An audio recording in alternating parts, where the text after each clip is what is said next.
everyone. Welcome to Mami G Vlogs. And una po sa lahat, paki-subscribe naman po ang Mami G sa YouTube channel ko, Mami G Vlogs. Para naman po ay patuloy ko po kayo ma-update sa mga iba pong mga nararating naming grupo ng Taguig Bateros Bikers Club, ng mga natitidal po namin sa iba't ibang lugar.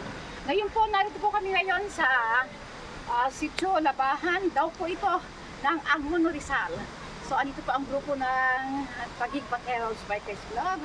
And of course, ito naman po ang malindi sa awa ng Panginoong Diyos. Nakatapos din po ako ng Tidal ng Baguio City. So, nag-recovery po ako. Sumama po ako sa grupo para naman po ay mabanat konti ang mga buto ng lola.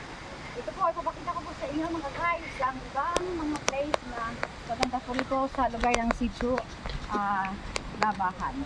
So, ito naman po yung sapa nila na nagkakaliguan na kahit po ay mababaw lang, pero talagang feel mo naman po dahil galing po sa bundok yung tubig.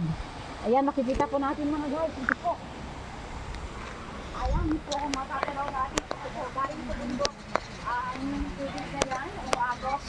Sobrang maganda po pag tayo ay manandigan talaga at maramdaman po natin sa ating kalamnan dahil galing sa bundok ang tubig. So thank you po. Araw na to at kami ngayon, Tidal. Pakita niyo po, ang daming mga alagang mga aso po ang may-ari dito. Dahil good lovers naman po sila. So ito po, aakyatin yata o aahonin o lalakarin po namin ito. Agos ng Angono at mahabang parang dahil po yung bagong kalsada na di po namin po naahon. Sobra pong mataas din po itong ahon na to.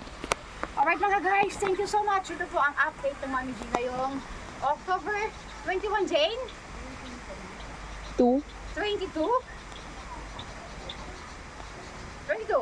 October 20, hindi ko alam. Una guys, araw ng Sunday po ngayon, 2023. Ito pong update ko po ng Mami G. Okay, thank you so much and God bless everyone. Update ko po muli kayo sa mga susunod po namin ng mga lugar na pupuntahan. Thank you everyone.